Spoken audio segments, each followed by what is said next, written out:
WrestleMania season is over, and in just a few days, the WWE is about to shake things up with the annual draft. The two-night event where wrestlers are sent from one show to another, new storylines and feuds are made possible, and I gotta say, as a kid who grew up in the 2000s watching wrestling, I used to love the draft. WWE Draft Night used to be a special night, and it all began all the way back in March of 2002 with the first ever draft. This was a night where the brand split that so many of us grew up with officially began. In 2002, for the first time ever, the WWE decided to split their rosters across two shows, Raw and SmackDown. With Ric Flair as the kayfabe owner of Raw and Vince as the owner of SmackDown, the first draft took place 22 years ago, and it is a trip to look back at. First off, it is so clear watching this back and even doing a tiny bit of research that the company had absolutely zero idea on what the hell they were doing. For 2 hours on an episode of Raw, they had Flair and Vince take turns making selections for their show, drafting a roster from scratch. And this draft is hilarious because other than the top stars like Rock and Taker, who were the first two picks, 95% of the roster had no idea where the hell they were going. The talent was finding out their future the same time the fans were live on television. So on this episode of Raw, the entire roster is just sitting there being filmed, filled with anxiety, not knowing where the hell they're going to be wrestling next week, where their traveling buddies and friends are going to go, and in some cases where their significant others are going to be. So during their show, when the Dudleys get split up across the two shows, their reaction on TV was their genuine reaction on finding out that they're finally going their separate ways. But despite that, this draft was memorable for many reasons. The Rock going first overall to SmackDown, of course he had to go to SmackDown, and just roasting Vince, Undertaker being pissed off for being drafted by the guy who he just beat up at WrestleMania a week before this, and most importantly for them having Ric Flair draft the stupidest Raw roster you could have possibly imagined. SmackDown's roster cleared the Raw roster by so much it didn't make any sense. SmackDown was out here getting wrestlers like The Rock, Angle, Benoit, Hogan, and Edge. Meanwhile, Raw was getting heel Undertaker, washed up NWO going second overall without Hogan and Kane, which it's fine, but like, really? Thank God they got RVD, but yo, imagine RVD on the O2 SmackDown roster. But yeah, no, the draft was super unbalanced and just all over the place, and the company knew it because by the end of O2, the whole rosters got flipped upside down anyway. And just to make everything seem even more of a mess, Austin, who was so fed up with his booking at this point, didn't even bother to show up to be drafted on Raw, so they had to make this whole storyline up of how he was somehow a free agent, but nobody else was.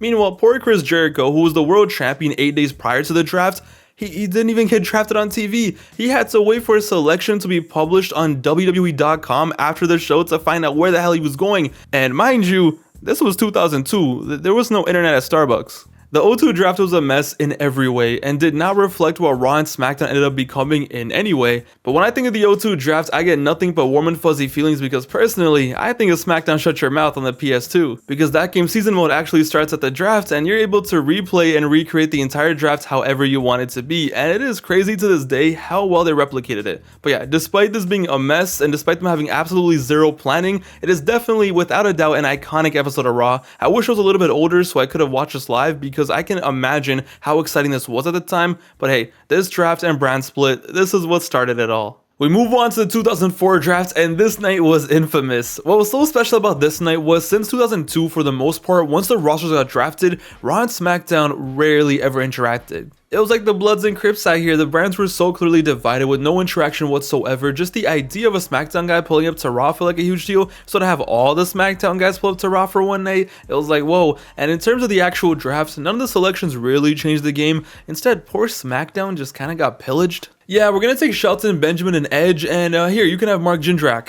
I don't even think Mark Jindrak's mom wanted him back in 2004. But this night is infamous for one pick. In the middle of the show, it was time for SmackDown to make a selection, and John Cena comes out and does a rap and basically calls both Bischoff and Heyman, who were the general managers, jackasses. Cena selects a draft pick for SmackDown and leaves. He gives it to Heyman, and Heyman starts complaining like, hey, this pick isn't legit, I'm not using this, and Bischoff demands he takes it. Heyman complains, but he slowly opens it up and reads it. He slowly stops speaking and says, are you sure you want me to take this draft pick? Eric Bischoff says yes, and he announces to the world the pick is Triple H. Triple H gets drafted to SmackDown after 2 years of raining down terror. I mean terrorist attacks on the Raw roster. The game was SmackDown bound, and it was like, what the hell? Because there was no one, especially back in 04, there was no one who was more of a Raw wrestler in 2004 than Triple H. But nah, it didn't matter. Get ready to learn UPN, buddy. He's going to SmackDown, and this episode of Raw ends in one of the coolest main events I've ever seen live. Eddie Guerrero versus Triple H for the WWE title, and for some reason, this is a match that I think growing up, I probably watched over 100 times frames on YouTube in shitty 240p quality. Now trust me, back in the day this match definitely went platinum in the hood on YouTube, and it's just because of how much a trip this match was. Triple H in a SmackDown shirt taking on Eddie Guerrero for the first and last time a week after WrestleMania 20, and the match ends in a giant brawl and everyone's just tweaking. Raw and SmackDown, blue shirts everywhere, red shirts everywhere, Austin pulling up in his ATV. A great match, a great spectacle, an awesome ending for an awesome show, and like yeah, this had 7-year-old me on YouTube in a chokehold. Sadly, Triple H didn't want to work Tuesdays, so he never went to SmackDown and got traded back, but nonetheless a classic draft episode. Moving on to the 2005 draft, this is probably my favorite and the one that is most ingrained in my brain because I vividly remember as a kid watching every single episode and seeing every single selection live over a month. Yeah, this was a draft that didn't take place on one night and actually took place over the course of a month, and as a result, it just made everything so fire. I will never forget watching Raw. I'm like 7 years old, and SmackDown was definitely my favorite show at the time because my boy Cena was on it, and the first draft selection ends up being John Cena, who comes out to open up Monday Night Raw, and when I tell you I was jumping for joy and screaming and going crazy just because Cena was on my TV on a Monday, I'm not joking. Probably the most fond wrestling memory I have because of how young I was and how much the surprise caught me off guard. And every episode after that, Raw, SmackDown, didn't matter. It was like, whoa, who's gonna get drafted? And what made it so crazy was it wasn't idiots like Spike Dudley getting drafted or something. Nah, you tune into Raw, Cena comes out and he's beefing Jericho. Next week on Raw, Kurt Angle is in the cut. Meanwhile, on SmackDown, Randy Orton is interfering in the main event. It was top tier talent making the switch. But the coolest moment for sure, other than Cena being drafted to Raw, was definitely when the World Heavyweight Champion went over to SmackDown. See, since Cena left to Raw, so did the championship with him, and as a result, SmackDown was left without a world title. So as the draft was going on, they actually had the storyline where a new SmackDown championship was going to be created, and they had a 5-man match that went 44 minutes, and at the end, JBL won the match and was going to be crowned. Until we found out that the last pick of the draft was Batista, who comes out with the world title, officially joins SmackDown, and as much as I love one-night draft nights, especially the ones that came after this month-long draft was just so special. It was big stars jumping shows, every week felt massive, and yeah, it set up the next 2 years perfectly, truly a special time. 06 didn't really have a draft, instead because ECW was becoming a third brand, they had Paul Heyman stand in the ring and just gave him 2 selections, and he was able to select any 2 wrestlers he wanted, and he chose Kurt Angle, which was a great pick, and then he chose The Big Show. Yeah, because if I could choose any wrestler on the roster, I'm choosing this. I hate The Big Show. Anyway, 07 was a return to form, and it was back to being a special one-night event. And this was an episode that I remember being really hyped for back in the day. It was a special 3-hour episode of Raw, and wrestlers from all 3 brands were gonna appear, and this time, draft picks were actually up for grabs through matches. So when Edge defeated Cena, that meant SmackDown got 1 draft pick. First of all, I almost threw up in my mouth saying that. Second, how could you not be hyped as a 9-year-old tuning into Raw, and not only are there draft picks and wrestlers changing brands, we're out here getting Cena versus Edge on free television. We also got probably the most random triple threat you could imagine, Batista versus Jeff Hardy versus Elijah Burke. My mind can't compute that, it doesn't make sense. The whole idea of the night was perfect, it was really hyped up and really well done, the whole format change and everything was perfect. The only issue was, nobody of note got drafted?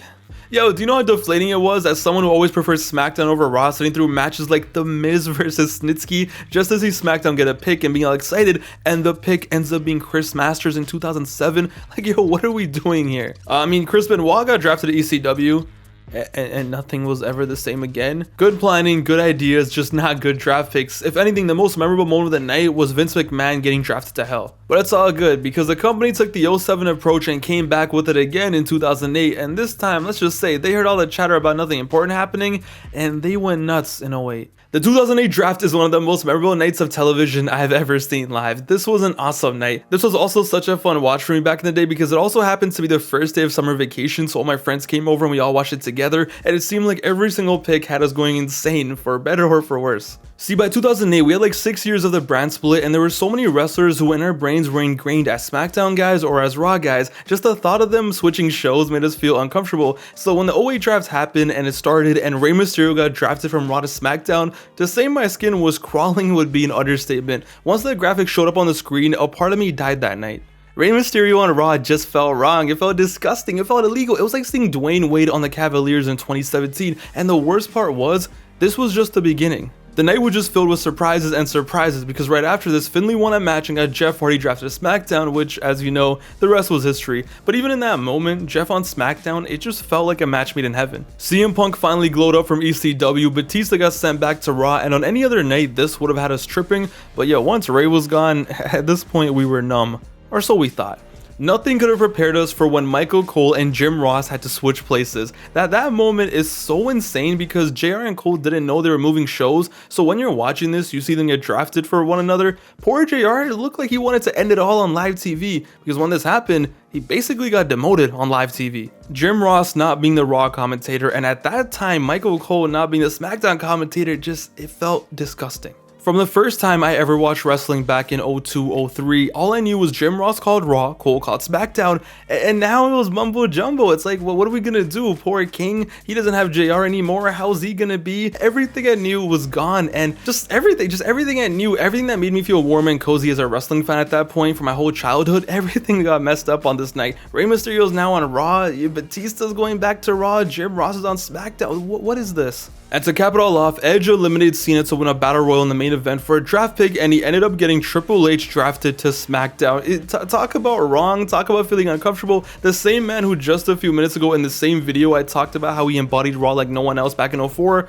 now in 08 he was actually going to SmackDown for real this time. This draft changed everything. The Raws and SmackDowns we knew for so many years that we grew up on, that I grew up on, it was done. This was a new era, and it's so funny how these brands and wrestlers being on a certain show just meant so much to us back in the day as kids. It's like there's no way in hell that kids these days care that much if Cody Rhodes is on Raw or if he's on SmackDown. But it was still real to us, damn it. A super memorable night, a night that I'll never forget, a really fun night, the night that really changed everything. Oh, and I forgot to mention, Vince McMahon died again. Yo, what is wrong with this guy trying to die or fake his death every draft night? The next year in 2009, they ran the draft back the same way, and what's funny is they low-key kind of reversed everything they did the year prior. Yeah, Triple H on SmackDown is not it anymore. Let's get him back to Raw. Rey Mysterio, please go back to SmackDown. Fans are throwing up every time you come out. Please go back to SmackDown. And like, it's pretty funny when you think about it, because like, yeah, Triple H got drafted to Raw in April of 09. Bro, this guy's been on Raw since January. He got beat up on Raw. He's been beating up people on Raw. He saw his wife get clapped on Raw. He was out here doing home invasions on Raw. He's been a part of the Raw roster, guys. But other than Triple H, this one definitely had some pretty important transfers. CM Punk went to SmackDown and so did Jericho. And I remember during this show though, that this was the year where it really hit me and I really began to pray and hope that somehow, some way, John Cena would end up going to SmackDown. So this was during the time where Cena's character was really changing and he was really entering a super cringe era, and as someone who grew up with him as a rapper, as a cool tough guy, like hustle low to respect chain gang era, in my 11-year-old head, I was like, hey, maybe if he gets drafted to SmackDown, he might become cool again, he might become a rapper again. So this was the year where I watched the entire draft, and every time a pick was selected, I was hoping, I was praying, I'm like, please, it might be Cena to SmackDown, it might be Cena to SmackDown. Sadly, it ended up being the Big Show. It's always Big Show, ruins everything. It ruins everything every single time. Well, it's fine. Whatever. Cena to SmackDown didn't happen, but man, I used to pray for it. The 2010 draft was a draft that for some reason I genuinely had zero memories of, and once I went back and watched it, it makes sense why, because nothing of value really happened here. Edge got drafted from SmackDown to Raw, which I had zero recollection of, and I think it's fair because like 5 months later, he's world champion on SmackDown. It was alright, just nothing to really write home about. Even the matches were kind of like, what are we doing here? The last match for the draft pick on this night was Hornswoggle beating Dolph Ziggler. How do you even think of booking that match? But the next year, the 2011 draft, the last draft for 5 years, now this is one I remember. Sadly, the 2011 draft was a night where when I was watching this and I was witnessing it, I really thought my life was gonna change forever. After years of begging and hoping that maybe one day John Cena would return home to SmackDown and be cool again, it actually happened. The 2011 draft opened with The Big Show. Yes, The Big Show, the most useless wrestler of all time, winning a 20-man battle royal with Kofi Kingston and earning SmackDown a draft pick. And just like every other year when the wrestlers were being shown on the screen and randomized, a tiny part of me was like, please be Cena. And it actually happened. It ended up being John Cena, drafted to SmackDown. I had never in my life been more thankful for The Big Show. If I could have, I would have bought him 30 Big Macs, no problem. It was exactly what I was hoping for years at this point, and it was so shocking, it was so hype, it was so exciting. Cena got drafted to SmackDown in a huge surprise, the crowd was going crazy, and this was something that really felt like could change the company. In my mind, all these thoughts were racing like, wow, there's so many feuds for Cena now. How will he be on SmackDown? Who are they gonna push on Raw as a result of this? And it was legit game changing in every way. And most importantly, as someone who was in my peak preteen I hate Cena now because the internet told me to phase, I thought this was gonna make Cena cool again and not be Barney. But yeah, this draft was awesome at the time. Even though Rey Mysterio got sent back to Raw, by this point the damage had already been done. It didn't matter. Even Randy got drafted to SmackDown, and the main event was a 6-man tag match between The Miz, Punk, and Del Rio versus Cena, Christian, and Mark Henry. And I knew Raw was gonna win this because SmackDown had just been clearing the draft picks, and they had to end off the night by having a star from SmackDown go to Raw. And I was just hoping and praying, like, you know, please be Kane or something. They have the match, and Raw wins as predicted. And as the randomizer goes off, the most annoying thing that could have possibly happened happens.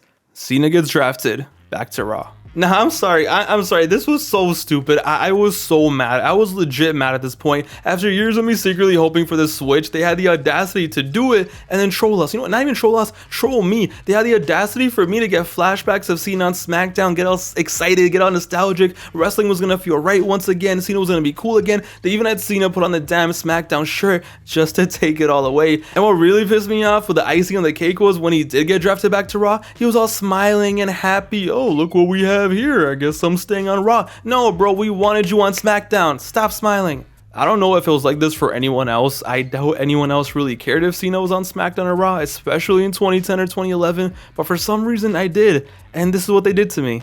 But jokes aside, it's a pretty funny moment. It is kind of stupid, but hey, I'll allow it. It was actually Vince playing a prank on the USA Network by wanting to troll them and make it seem like he had drafted their biggest draw to another channel for a few hours. So in that case, it's pretty funny.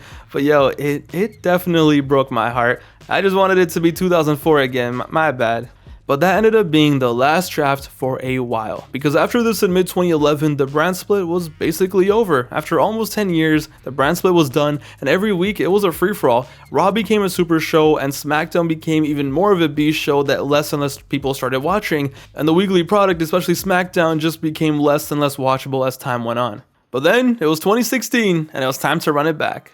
Apparently it was 2002 all over again, and it was time to split the brands one more time from scratch. It was time for a new generation of fans who experienced the brand split and forged bonds with certain wrestlers being on certain brands. It was time for a new era. Kind of. Sadly, this brand split didn't really last that long compared to the first one, but it doesn't matter because at the end of the day, the 2016 draft was a very special night, just like the ones I just talked about. Back in 2016, I had just graduated high school and I was a really jaded wrestling fan at this point, but they got me hooked, they got me amped. Once they announced the draft and they announced the brand split again, I was back into it. And with Shane and Bryan heading up Tuesdays, Foley and Steph on Mondays, the rosters were drafted, and on this night, both rosters were absolutely stacked. Just by splitting the rosters again, I was back. I'm like, hey, I'm actually gonna watch this next week. And 2016 was probably the last time where a draft really moved me, where I was genuinely excited. After this, you know, we had some shakeups, we had some redrafts, we had a bunch of restarts, but nothing captured the magic like this one did. Either way, the point is, when we were young, when we were naive little kids watching wrestling, when SmackDown and Raw truly felt different, there were very few nights in the year as fun and as exciting as this night. It was such a blast to be a kid and watch draft night. You've seen all the moments, you've seen all the picks. It just felt so special back then,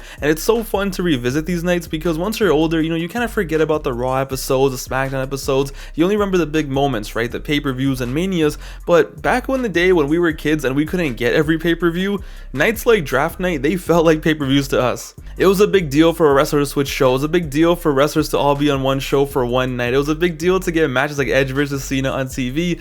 Draft nights were just fun nights. But yeah, in the comments down below, let me know, what is your favorite drafts memory? What is your favorite draft night? For me, in terms of draft night itself, I'll say 2008. In terms of overall drafts, I gotta say 2005. But yeah, let me know. Maybe there's some sickos out there that love the 2011 draft because you wanted Cena to stay on Raw.